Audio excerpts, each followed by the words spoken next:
Vocês estão bem? Tudo muito tranquilo? Eu também queria saber que curso vocês estão pensando em fazer.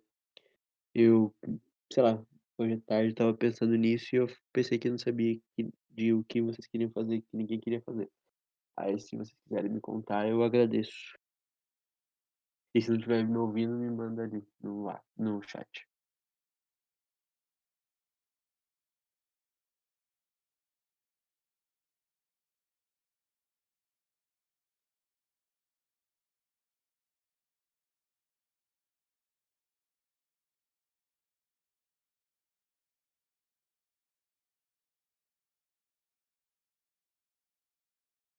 Ah, que massa.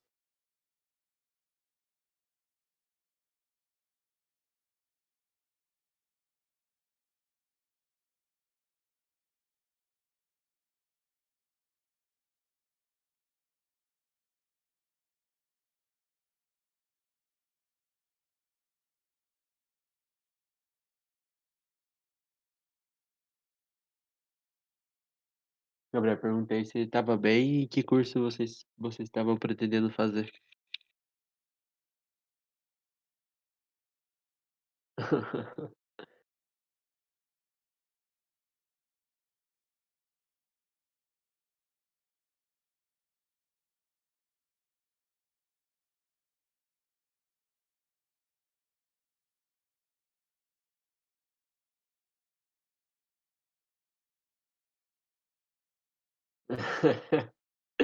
Ai, gente.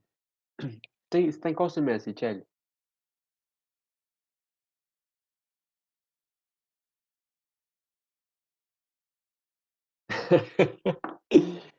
É, não, mas pelo que eu percebi,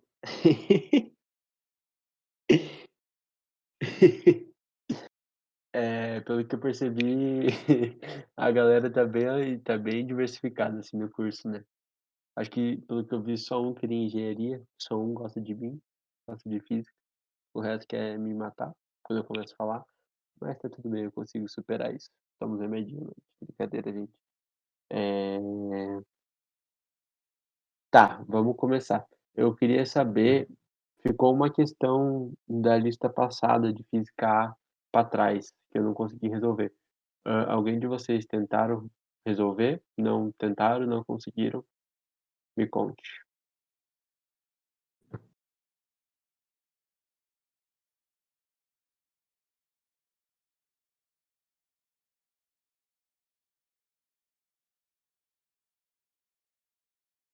Mais alguém tentando desabafar junto?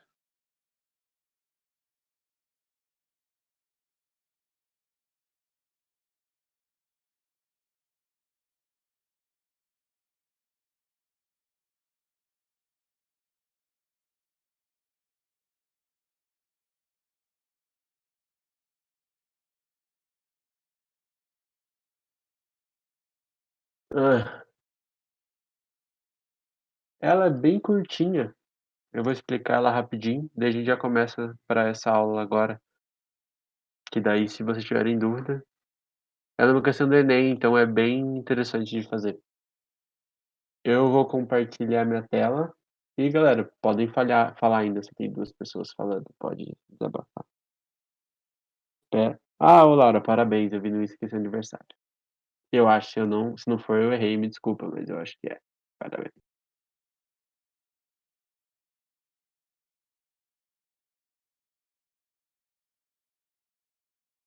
Caralho, tem bolo!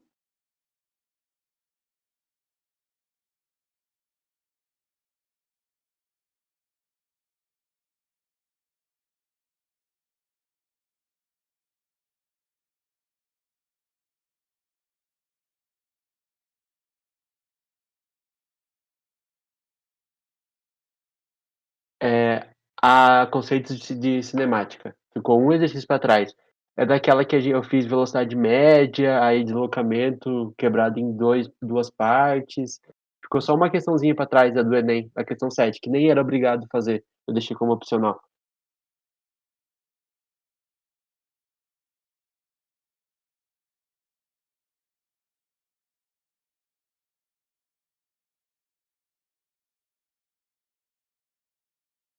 Então tá, vamos começar por ela rapidão então, eu vou compartilhar minha tela e a gente começa por ela, depois a gente vai pra outra. Ah, eu tenho que compartilhar uma coisa com vocês antes de começar, eu tô bem falador, é que eu roubei uma tela do meu irmão, então agora eu tô conseguindo mostrar os slides e ver o Discord pelo computador. Isso é genial e muito obrigado, Roger, pela ajuda de hoje à tarde. Vamos lá, eu comecei a transmissão. É... Ah, é bom, né? Eu não sabia que tava gravando, show de bola. Eu esqueci. Então vamos lá. Eu já comecei a transmitir. Se vocês não conseguirem me ver, eu conseguir ver o slide, me avisa.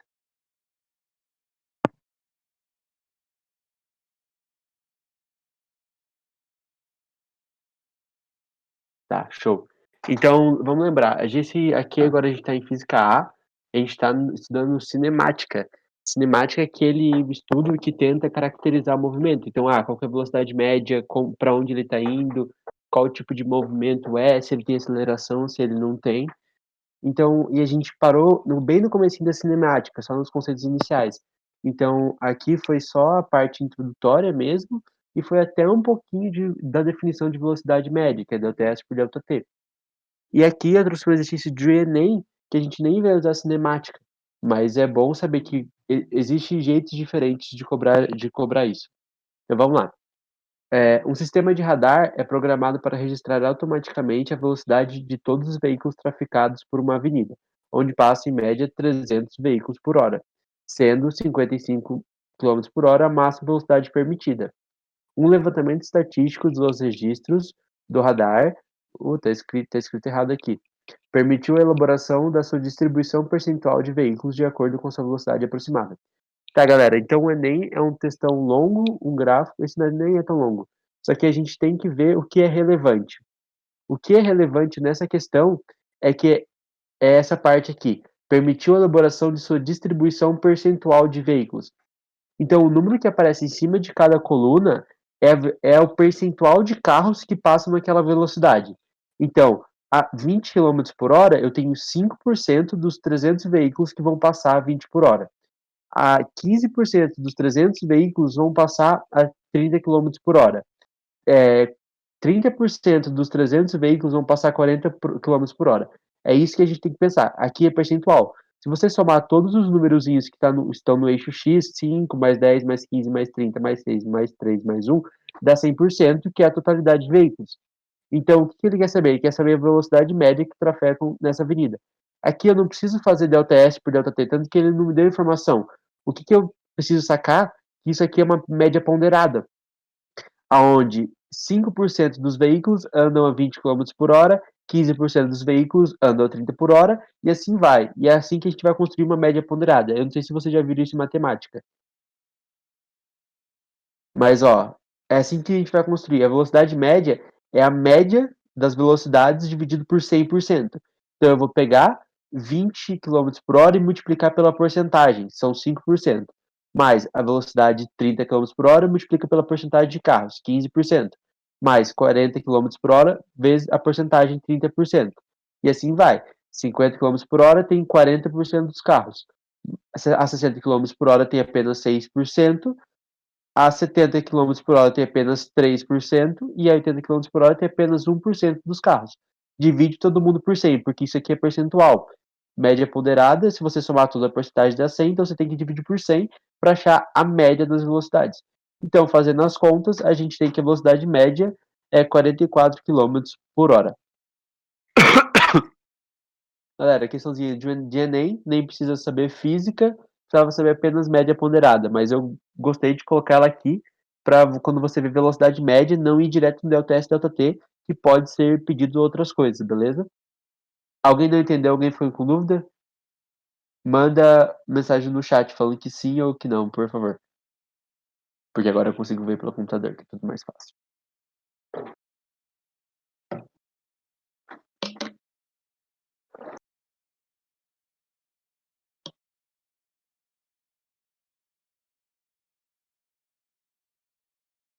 Foi muito rápido?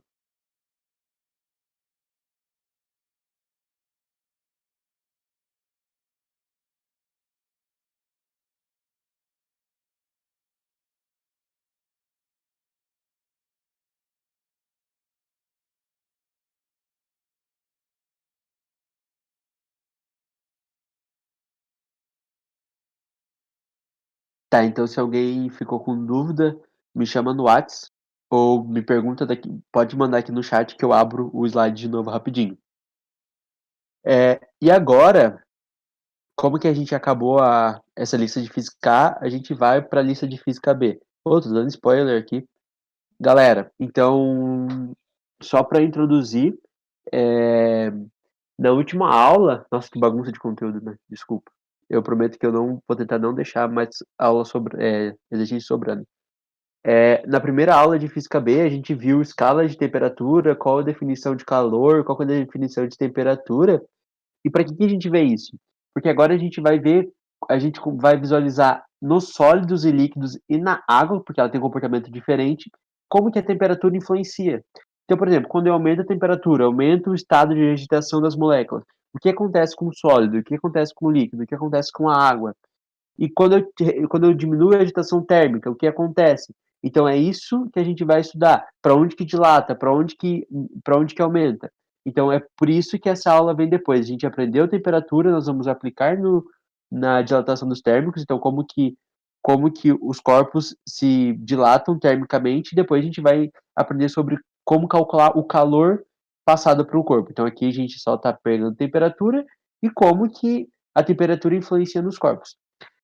Antes de começar a lista, eu gostaria de sinceridade de vocês e me falam se vocês tentaram fazer a lista, se não deu tempo, se quer que eu faça ela inteira igual das últimas aulas ou se só tem dúvida pontual.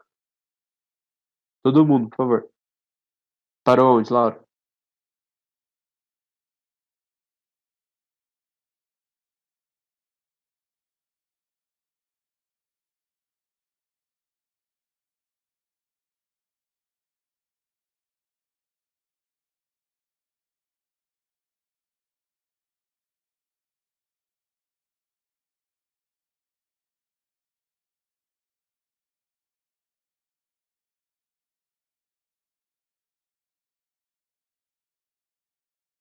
Mas viu os vídeos, Gabriel?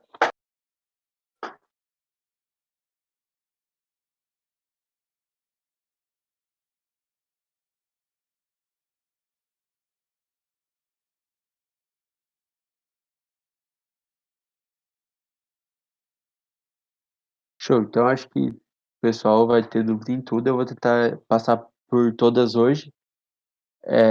Galera, por favor, tentem fazer. Por favor, sério, é muito importante que vocês tentem para tirar dúvidas, sabe?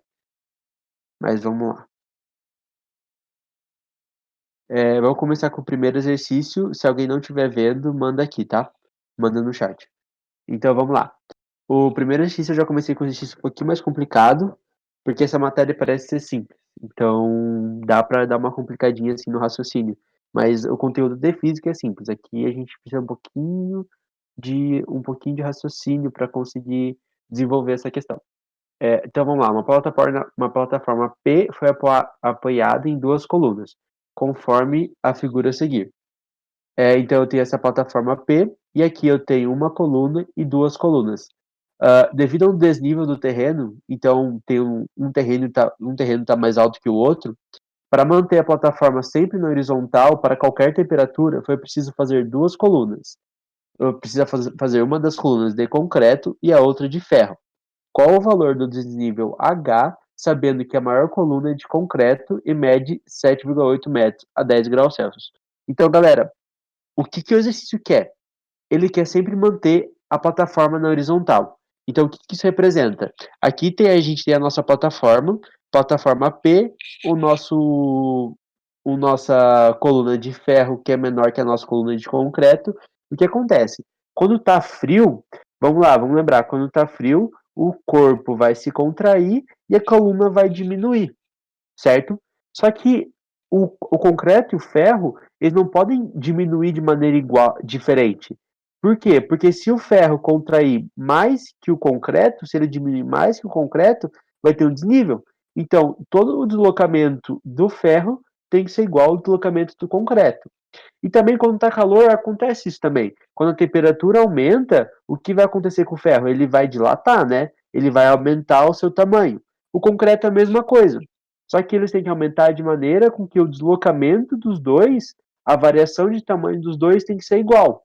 entendeu? Então, o plataforma sempre na horizontal. E com esse pensamento a gente começa a desenvolver a questão. Ela é longa, e lembra que eu já falei em umas aulas anteriores, começa de onde a gente sabe quando a questão é longa. Vai de pouquinho em pouquinho que vai indo. Então vamos lá, o que eu sei? O que eu sei é a básica da dilatação térmica. Eu sei que a variação do comprimento é o comprimento inicial multiplicado pelo coeficiente de dilatação linear vezes a variação de temperatura. Isso tudo é do concreto, tranquilo? Vamos para a segunda. E o que eu sei? Eu sei que a dilatação linear do ferro é o tamanho inicial do ferro vezes o coeficiente de dilatação linear do ferro vezes a variação de temperatura do ferro. Tá, mas que informação que eu tenho? A única informação que eu tenho são o coeficiente de dilatação linear de ambos e o tamanho do concreto. Então eu não consigo usar essas equações. Então eu vou ter que usar o que ele me falou. Vamos lá. Para manter o mesmo nível, eu preciso, vamos lá, vamos lembrar, que a variação do tamanho do concreto seja igual à variação do tamanho do ferro.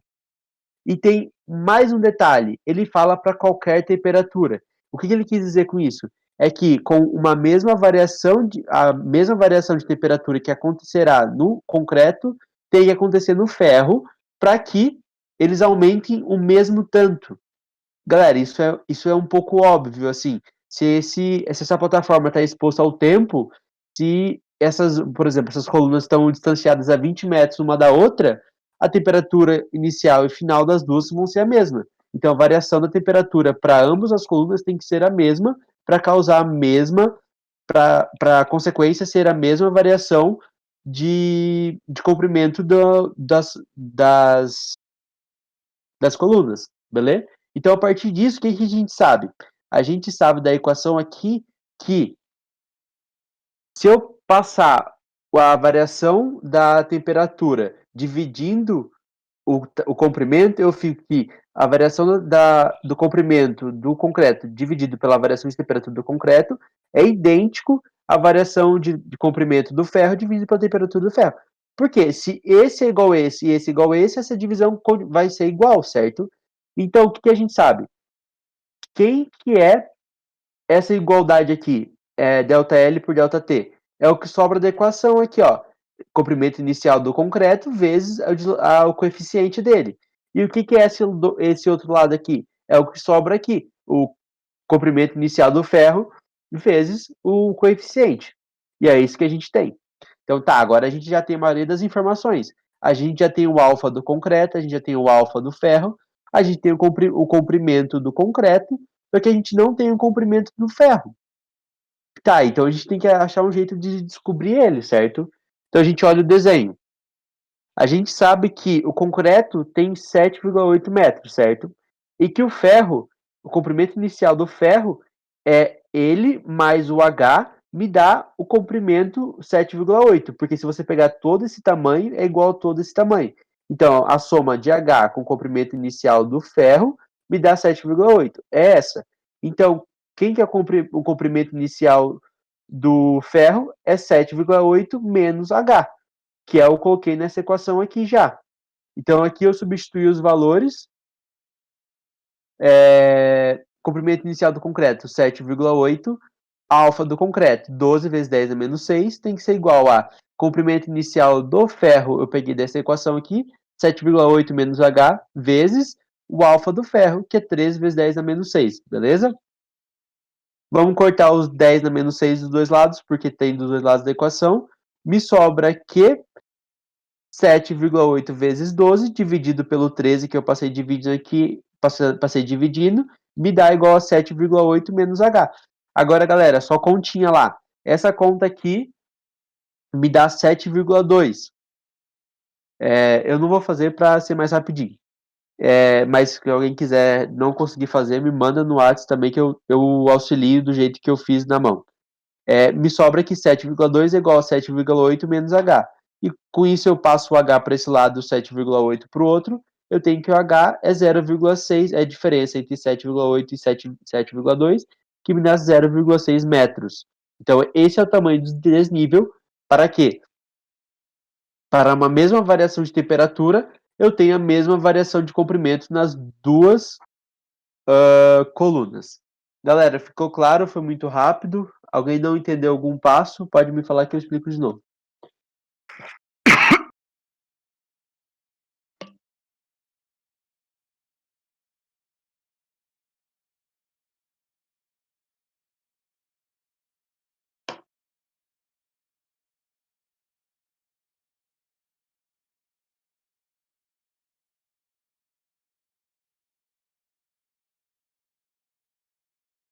E o resto aí, pessoal, como está?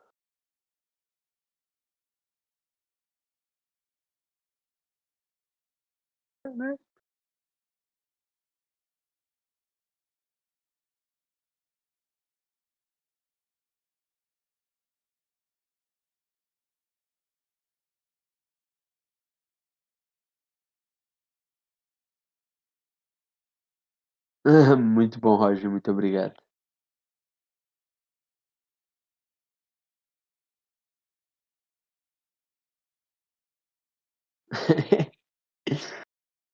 Demora um pouco. Isso, sim, são os detalhezinhos de exercício. Para resolver exercício longo, comprido e complicado, eu penso o seguinte, cara, vou fazer o que eu sei. O que eu sei são equações básicas, que foi o que primeiro eu escrevi, e eu tentei entender o exercício. Então, básico e tento entender o exercício. Então, isso aqui é o que eu vi na matéria, e aqui, o delta L tem que ser igual, só que como eles estão um do lado do outro, o delta T tem que ser igual. E uma dica que ele não me deu os valores de delta T nem de delta L. Então, isso já é uma dica que eles têm que sumir da equação, entendeu? Então, é isso que você tem que pensar. Começa do básico, começa do que você sabe, e tenta evoluir de pouquinho em pouquinho, que vai. Essa primeira questão era mais dificinho mesmo. Aí, na segunda, eu peguei leve. A segunda é mais aplicação de fórmula. Então vamos lá. Uma placa de alumínio cuja coeficiente de dilatação linear vale 22 vezes 10 a menos 6 graus Celsius na menos 1 tem a 0 graus Celsius uma área de 10 metros quadrados. Qual será a área dessa placa a 200 graus Celsius?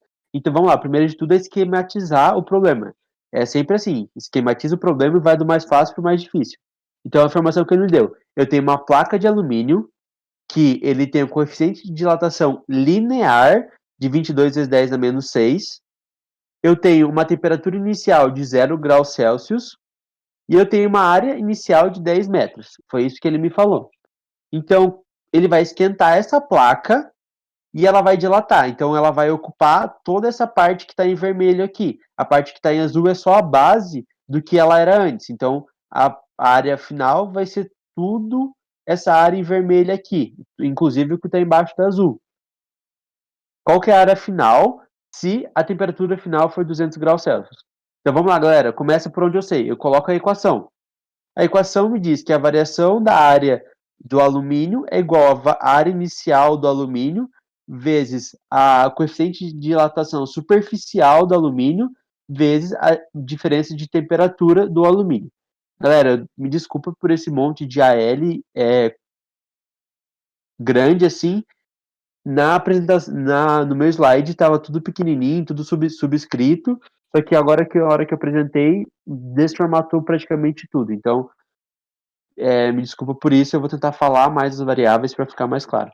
Então, vamos voltar. A variação da área é igual à área inicial vezes a coeficiente de dilatação superficial vezes a diferença de temperatura. O que eu sei daqui? Eu sei que minha área inicial vale 10 metros, eu não sei o coeficiente de dilatação superficial, e eu sei que a diferença de temperatura é 200 menos 0, que me dá 200 graus Celsius, certo? Então, eu tenho que dar um jeito de achar o coeficiente de dilatação superficial. Vamos lá lembrar do slide da aula, que o coeficiente de dilatação superficial é igual o dobro do coeficiente de dilatação linear. Então, é isso que eu vou colocar. A área inicial, 10 metros quadrados. Coeficiente de dilatação superficial é 2 vezes o alfa, que é 22 vezes 10 na menos 6, vezes 200 menos 0. O que a gente consegue fazer aqui? Aí, multiplicando 2 por 22 dá 44 vezes 10 a menos 6. A gente vai cortar 1, 2, 3 zeros com 3 zeros daqui. Vai sobrar 2 vezes 4, 2 vezes 44 vezes 10 elevado a menos 3. 2 vezes 44 me dá 88 vezes 10 a menos 3. Agora, tirando da anotação, colocando em números por extenso, me dá que uma variação da área do alumínio é de 0,088 metros quadrados. Então, toda essa área pintada em vermelha representa 0,088 metros quadrados. Só que o exercício não pediu qual que é a variação da área. Ele me pediu qual que é a área final da placa. Então, com isso, a gente sabe que a variação da área é a área final menos a área inicial, que isso me dá 0,088 metros quadrados. Eu passo a área inicial para o outro lado, somando mais 10, eu tenho que a área final é 10,088 metros quadrados. Esse exercício é mais aplicaçãozinha de fórmula, todo mundo ficou claro? Alguém tem dúvida?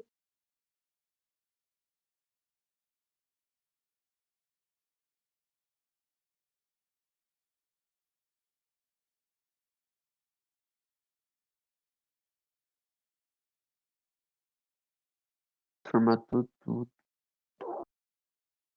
Pô, Roger, tô triste.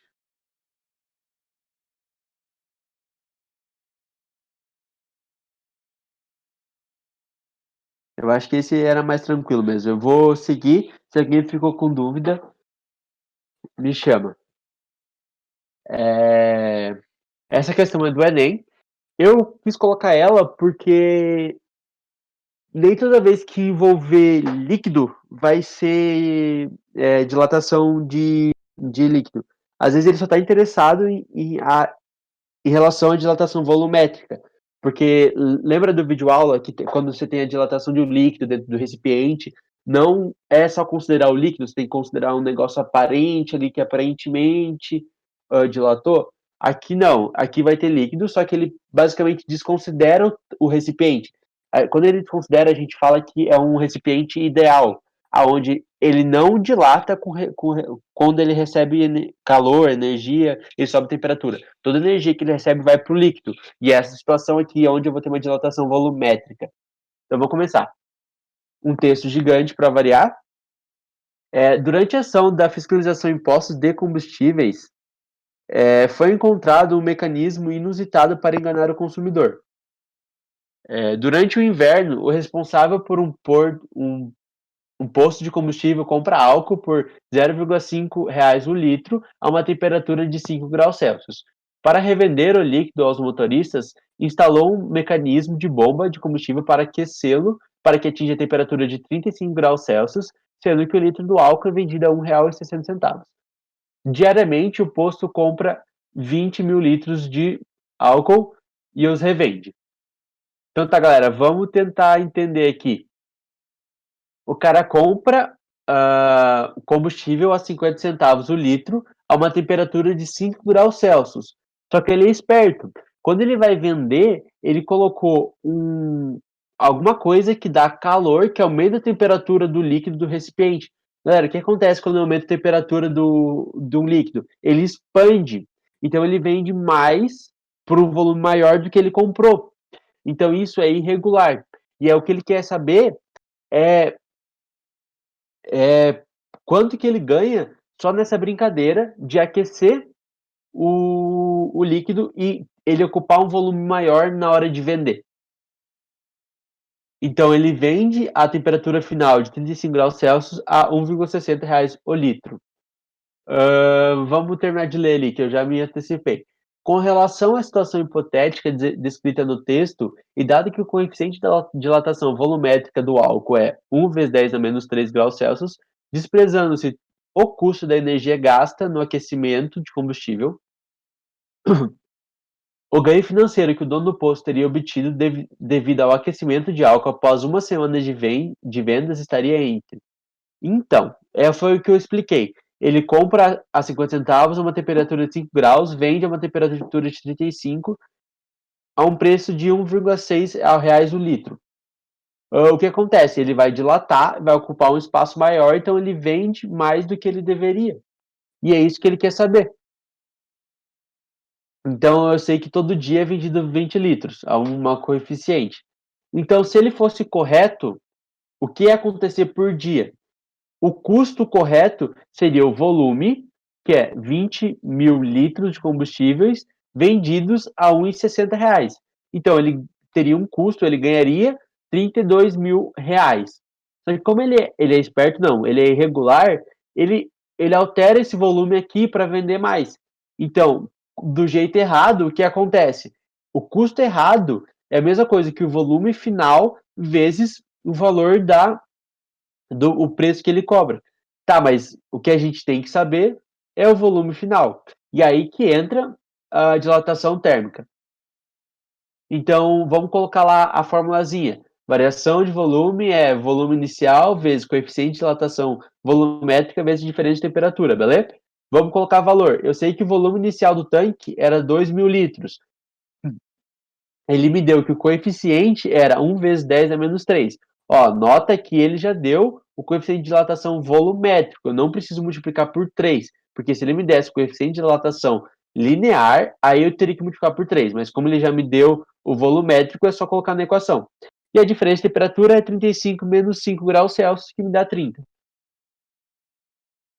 Vamos cortar esses 3 zeros aqui com esses 3 do 20, me sobra 20 vezes 30, que me dá 600 litros. Então, todo dia ele vende 600 litros a mais só por ter aquecido o tanque.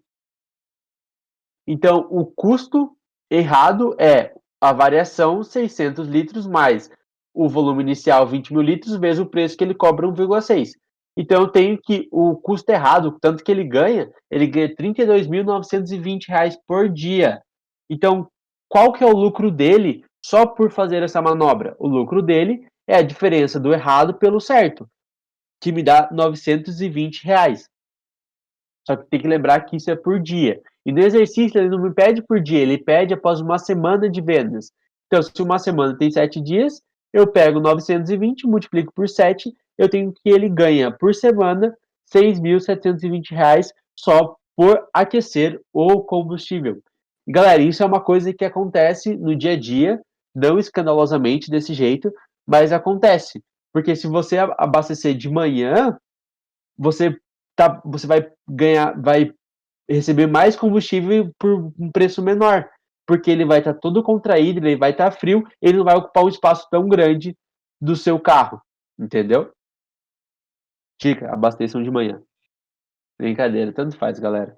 É uma variação para quem tem carro assim, é uma variação pequena assim, mas para quem vende é uma variação alta porque tem muitos litros envolvidos em uma semana, por dia, por mês, tanto faz. Galera, todo mundo entendeu? Ficou alguma dúvida?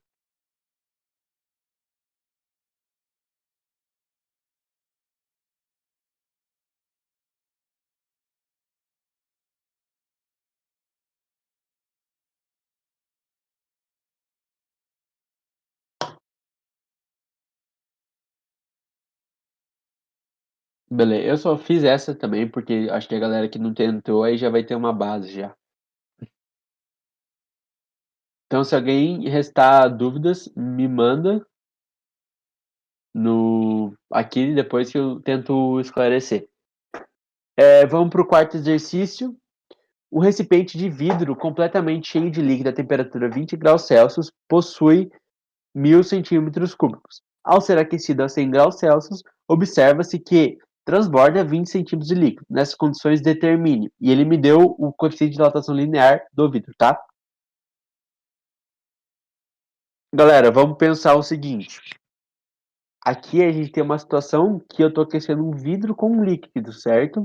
Então, ó, pensa que eu estou começando, eu coloco uma caneca cheia de água no fogão. É essa a situação. O que acontece? Primeiro, quem recebe energia, quem recebe calor é o vidro. Então, o que acontece? O vidro dilata. Se o vidro vai dilatar, a quantidade de água que tem lá dentro vai dar uma reduzida, certo? Porque tem mais espaço para caber água, então a água vai dar uma diminuída no nível. Aí, ao passar do tempo, o calor que o vidro estava recebendo, ele está passando para a água. Quando a água começa a receber calor, ela começa a agitar as moléculas, aumentar o volume.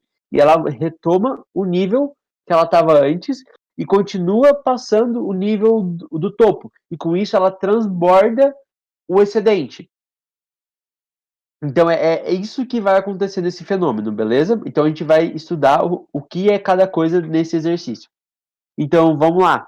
Eu tenho um vidrinho cheio, uma temperatura inicial de 20 graus Celsius e um volume inicial de 1.000 centímetros cúbicos. Eu dou calor para esse vidrinho aqui, e o que acontece? Foi o que eu te falei. O vidro dilata, diminui o nível de água. A água dilata, sobe o nível até que ultrapassa o nível e ela transborda. Então eu tenho que uma temperatura final é de 70 graus Celsius e o volume que transborda é 20 graus Celsius, beleza, galera? E ele me deu também que o alfa do vidro é 8 vezes 10 a menos 6. Vamos começar o exercício. Letra A. O que os 20 centímetros transbordados representam? Então, galera, se eu não tivesse te contado que o vidro ia dilatar, que o nível ia diminuir, depois o nível ia aumentar, ia transbordar, você ia me falar que era basicamente a dilatação do líquido. Só que não é, porque o recipiente também dilata. E quando ele dilata, não é só recipiente do líquido. O que sai é o que aparentemente transbordou. É um volume que, se eu não soubesse que o vidro iria dilatar e mudaria o nível da água, você iria falar que fosse a água, mas não é. Por quê? Acontece todo esse fenômeno. Então, tudo que transborda é o que aparentemente dilatou do líquido. E por isso que a gente chama de dilatação aparente do líquido, beleza? Na letra B, ele me pede qual é o coeficiente de dilatação aparente do líquido em questão. Galera, é a mesma situação. Se eu não sei todo o fenômeno envolvido, eu calculo a dilatação volumétrica normal. Dilatação volumétrica é volume inicial vezes coeficiente vezes diferença de temperatura. Só que quem foi a variação de volume? Foi o que transbordou. 20 centímetros quadrados. 20 centímetros cúbicos, me desculpa. É igual ao volume inicial, que é 1.000 centímetros cúbicos, vezes o coeficiente. E qual que é esse coeficiente? É o aparente, porque só levou em consideração o que transbordou vezes diferença de temperatura, que 70 menos 20 dá 50. Corto os 3 zeros, corto o 20 com 1.000, me sobra 50, passo o 50 e o 50 dividindo para cá, me dá que a coeficiente de dilatação volumétrica aparente é 1 dividido por 50 vezes 50, que me dá 1 dividido por 25 vezes 10 a menos 2. 1 dividido por 25, galera, é a mesma coisa que 0,04. Usando a notação científica, 0,04 é 4 vezes 10 na menos 2. Esse 10 na menos 2 que está embaixo vai para cima, soma com menos 2 dá menos 4. E com isso eu tenho o meu coeficiente de dilatação aparente, que é 4 vezes 10 na menos 4, graus Celsius na menos 1. Eu não coloquei a unidade aqui porque não ia caber no slide. Letra C. Qual é o coeficiente de dilatação volumétrica do recipiente? Galera, eu não sei qual é o coeficiente de dilatação volumétrica. Vamos lembrar que lá no exercício ele me deu o coeficiente de dilatação linear. E a gente lembra da relação que existe entre as duas. Eu sei que a coeficiente de dilatação volumétrica é a mesma coisa que o triplo do coeficiente de dilatação linear. Então, como que a gente calcula isso? É só pegar o valor dado. O recipiente aqui é o vidro, então eu deixei tudo em função de recipiente, que me dá 8 vezes 3, me dá 24 vezes 10 a menos 6 graus Celsius na menos 1. Então aqui eu já tenho o coeficiente de dilatação volumétrica do recipiente. Desculpa. Letra D. Qual é o coeficiente de dilatação real do líquido? Galera, vamos lembrar a relação lá. Eu sei que a variação de volume real é igual à variação de volume aparente mais a variação de volume do recipiente. E isso vale também para o coeficiente de dilatação volumétrico, tá? O coeficiente de dilatação volumétrico real é igual ao aparente mais o do recipiente.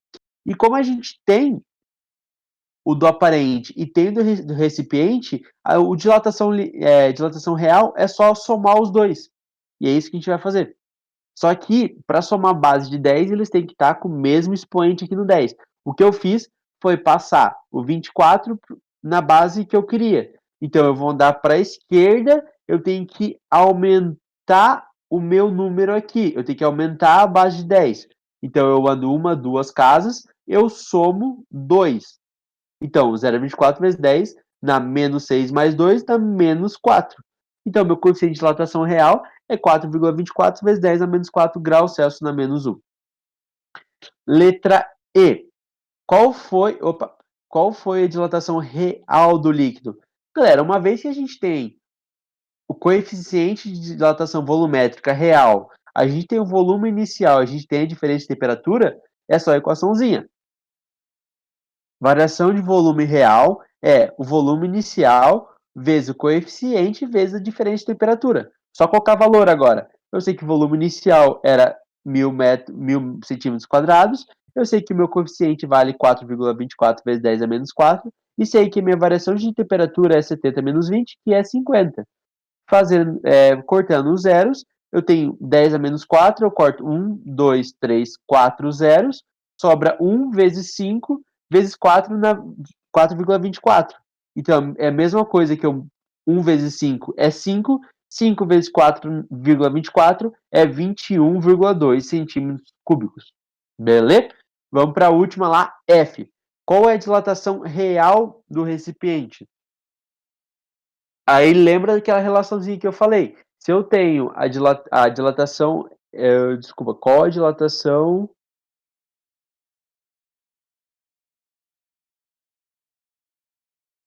Tá, desculpa que ele me pediu a do. Ah, tá, ele me pediu a do recipiente, eu estava lendo errado. A dilatação do recipiente é a variação de volume real menos a variação de volume aparente. Então é o que a gente tem aqui da equaçãozinha lá. A variação de volume real é igual à variação de volume aparente mais a variação de volume do recipiente. Eu vou passar a variação de volume para o outro lado para achar a do recipiente. Então, a variação de recipiente é 0,2 centímetros quadrados. Então, o que aconteceu nesse exercício? Eu tinha meu frasquinho de vidro a 20 graus Celsius, eu comecei a aumentar a temperatura. O frasco foi dilatando até chegar aumentar o seu volume em 1,2 centímetros cúbicos. A partir desse momento, a água começou a se dilatar também, só que ela dilatou 21,2 centímetros cúbicos. Então ela dilatou muito mais que o recipiente. Por isso que transbordou 20 centímetros cúbicos. Porque a água aumentou o nível, aumentou o volume na mesma quantidade que o recipiente e ainda sobra 20 centímetros cúbicos que é despejado para fora do frasco de vidro. Galera, dúvidas? Ficou claro? Foi muito rápido? Tinha bastante informação essa.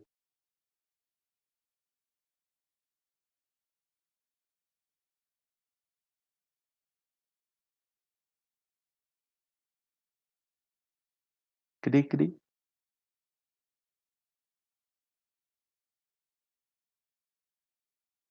Mais alguém aí?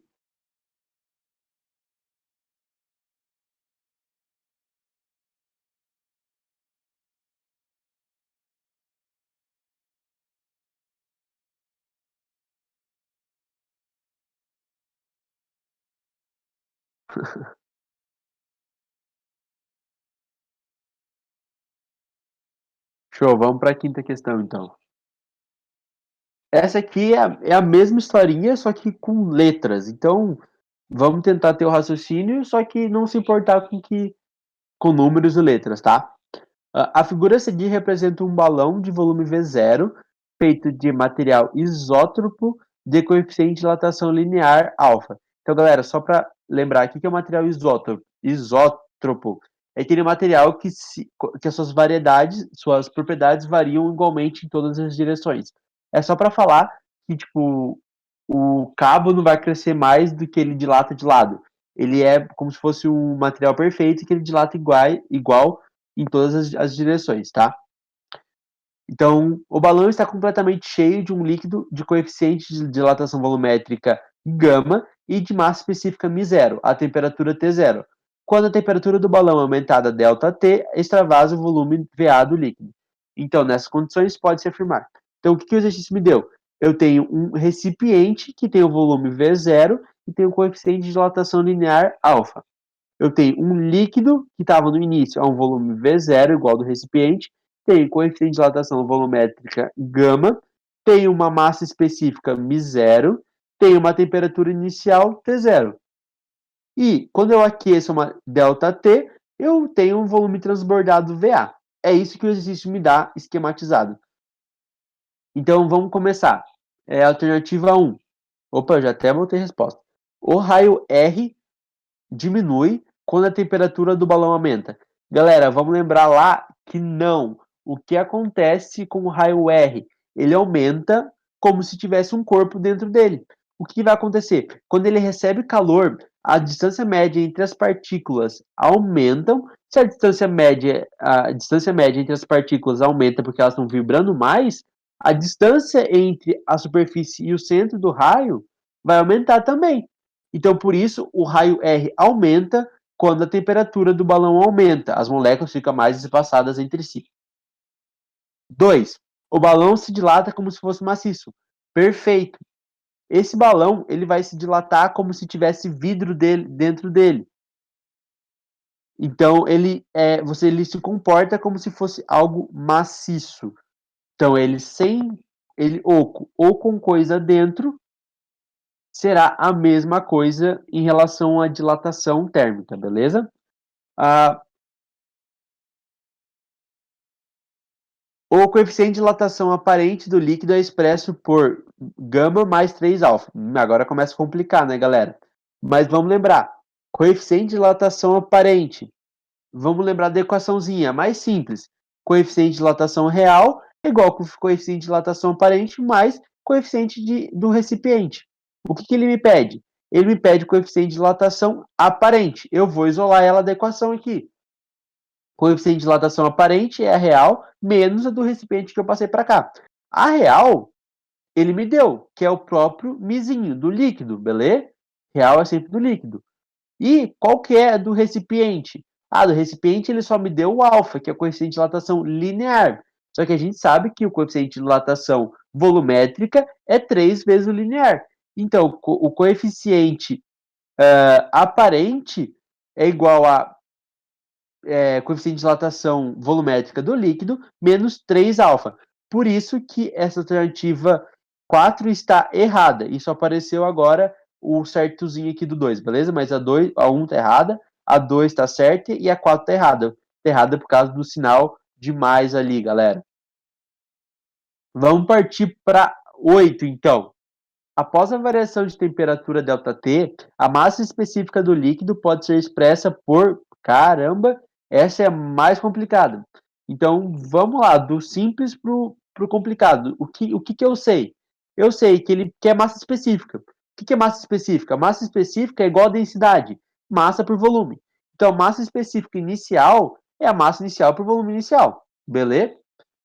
Mas lá depois que aqueceu, lá que aconteceu tudo isso, dilatou, fez tudo, tá 70 graus Celsius, tá uma temperatura final, eu tenho que minha densidade final, minha massa específica final, é massa final vezes volume final. Tá, galera. Mas, por exemplo, pensa se o recipiente tem uma garganta maior aqui e o líquido que dilatasse não caísse. Ele ficasse ali. O que ia acontecer? A massa ia ser igual. Por quê? Porque a massa não muda quando ele transborda, apenas aumenta o volume e como não tem um volume o suficiente aqui, acaba caindo. Só que a massa, se ele fosse maior, seria idêntica nos dois casos. Então o que a gente pode dizer? A gente pode dizer que μ0 vezes V0 é igual μ final vezes V final. Eu só isolei a massa nos dois casos e eu vou partir disso. μ0, eu sei, porque ele me deu ali no exercício. V0, eu sei, ele me deu no exercício. Mi final, eu estou interessado. O que eu não sei é a volume final. Então, é isso que a gente vai descobrir. Então, como que a gente vai achar volume final? De novo, equaçãozinha mais simples de todas. Variação de volume é volume inicial vezes coeficiente de dilatação volumétrica vezes diferença de temperatura. O volume inicial, ele me deu. O coeficiente, ele me deu. E temperatura ele me deu. Então, o que sobra? Sobra eu achar a velocidade final. Então, eu vou abrir esse ΔV desculpa, volume final menos volume inicial. Eu vou passar o volume inicial para o outro lado, eu fico velocidade final, é V0 mais V0 gama ΔT. Coloco o V0 em evidência aqui, o V0 em evidência. Deixa eu ver para onde foi. Pulou um passo da equação, galera. Então, volta aqui. Eu vou colocar V0 em evidência. Vai ficar 1 mais gama ΔT, que é exatamente o que está aqui embaixo. Então, aqui, nessa equação aqui, eu passei o volume final dividindo e substituí o volume final por essa equação, que é idêntica a essa aqui com o V0 em evidência, tá? Desculpa por isso. Aqui eu posso cortar V0 com V0 porque eles estão dividindo, tá? Eles estão dividindo. Então me sobra aqui mi final é mi inicial dividido por 1 mais gama ΔT. E isso é exatamente 1 mais gama ΔT elevado a menos 1. Ele só escreveu de um jeito mais diferente para enganar todo mundo. Entendeu? Então eu só passei para cima e elevei a menos 1. Mas basicamente é essa equação sem os V0s, porque eles foram cortados. 16. A dilatação do balão é igual a V0 mi ΔT menos VA. Tá. Não sei também. O que a gente vai começar? Do mais simples. A variação de volume real é a variação de volume aparente mais a variação de volume do recipiente. O que ele quer? A dilatação do balão, então é do recipiente. Então eu vou jogar aparente para o outro lado. Variação de recipiente é a variação de volume real menos a do aparente. E a variação. Quem que é a variação de volume real? É volume inicial, mi do líquido, ΔT.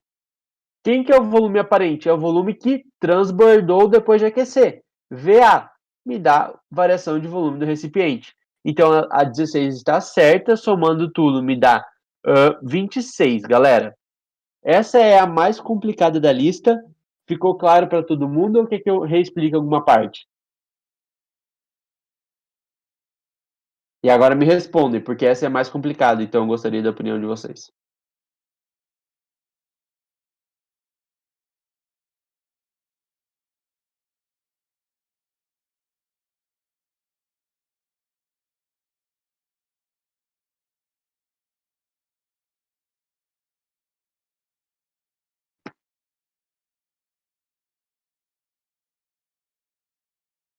Todo mundo absorvendo ainda?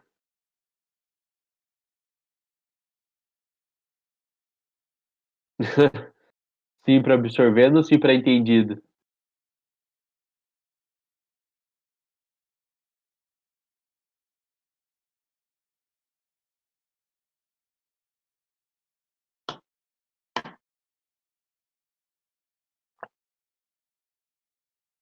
Acho que entendi, é boa.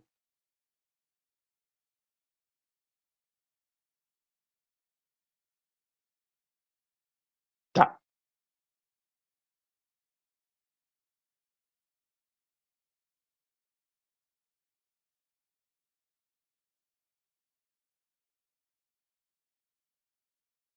Laura, eu vou tentar explicar a última, aí me chama no WhatsApp depois, eu mando o áudio explicando pra você e daí a gente vai conversando, beleza?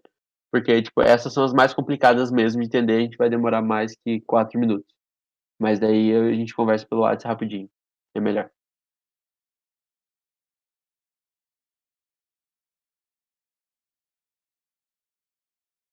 A última, galera, da água.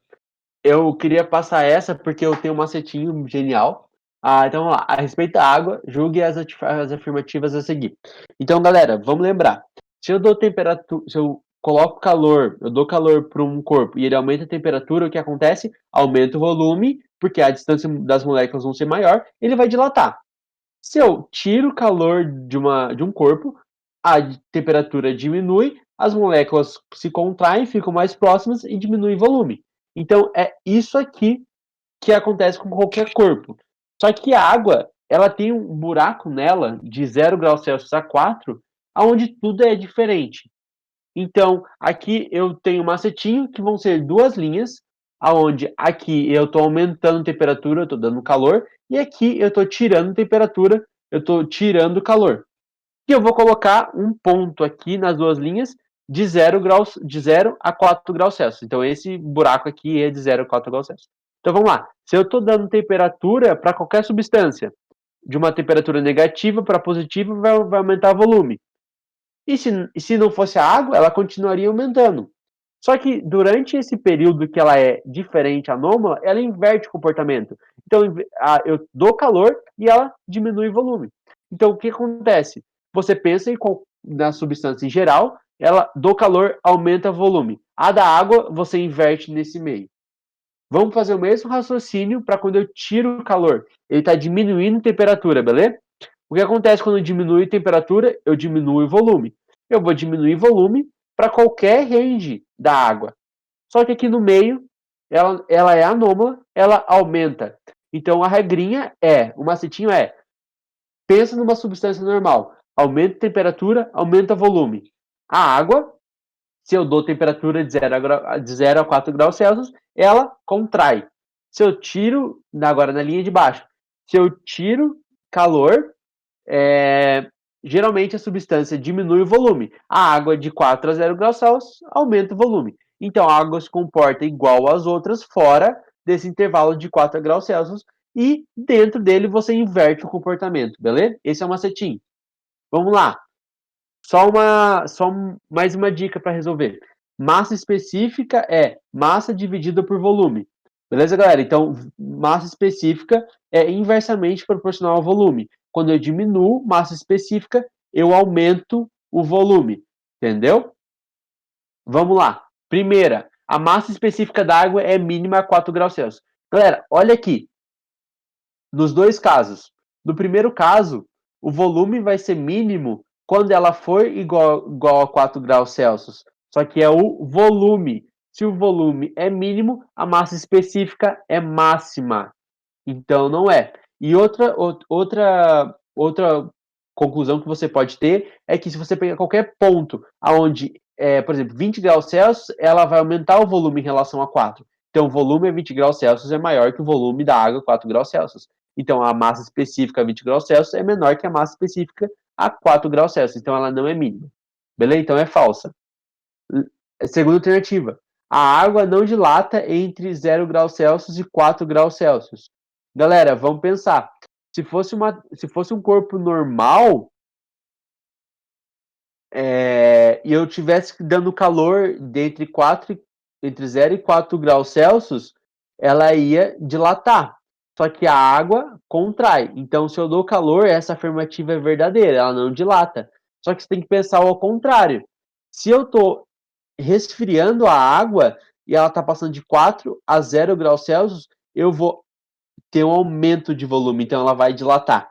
Então, por isso que essa está errada, porque ele pede entre 0 e 4 graus. Ele pode ser tanto no sentido positivo quanto no sentido negativo. Tem que levar esses dois caminhos em consideração. Se eu retirar o calor da água, fazendo ela de 4 para 0 graus Celsius, ela vai dilatar. Por isso que a garrafa de coca explode no freezer. Já aconteceu várias vezes isso comigo.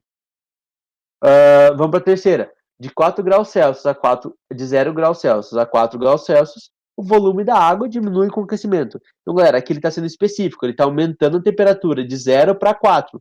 Se ele está aumentando a temperatura, você pensa em qualquer outro corpo. Aumento de temperatura, dilata. Só que a água no intervalo contrai.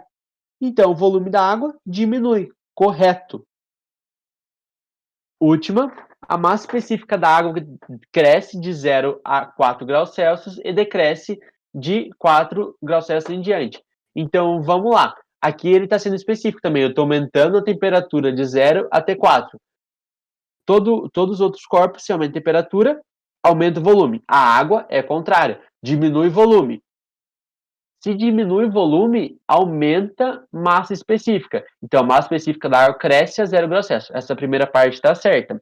E depois decresce de 4 em diante. Então, vamos lá. Depois de 4 graus Celsius, a água é igual a qualquer outra substância. Eu dei calor, aumentei a temperatura, eu vou dilatar. Se eu vou aumentar o volume, eu vou diminuir a massa específica, que é o que ele fala, decresce em diante.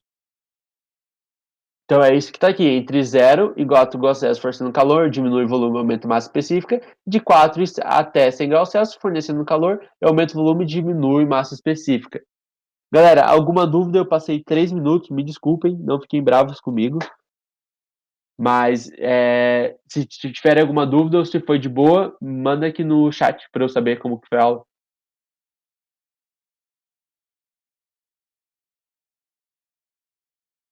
Me desculpa, Roger, por fazer você perder 3 minutos do seu tempo precioso. Não, Roger.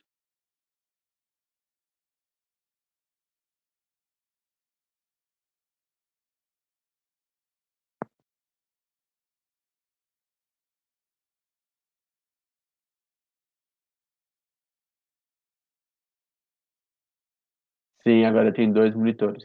Nossa, o bom é quando eu vou mexer em, tipo, planilha de Excel e coisa que eu preciso ficar olhando. É a perfeição. Mas é isso. Galera, se alguém te restou dúvida, eu sei que eu passei do tempo, me desculpa. Mas se alguém restou dúvida, me manda um WhatsApp, me chama no Google Classroom, sei lá, me manda um e-mail, tanto faz.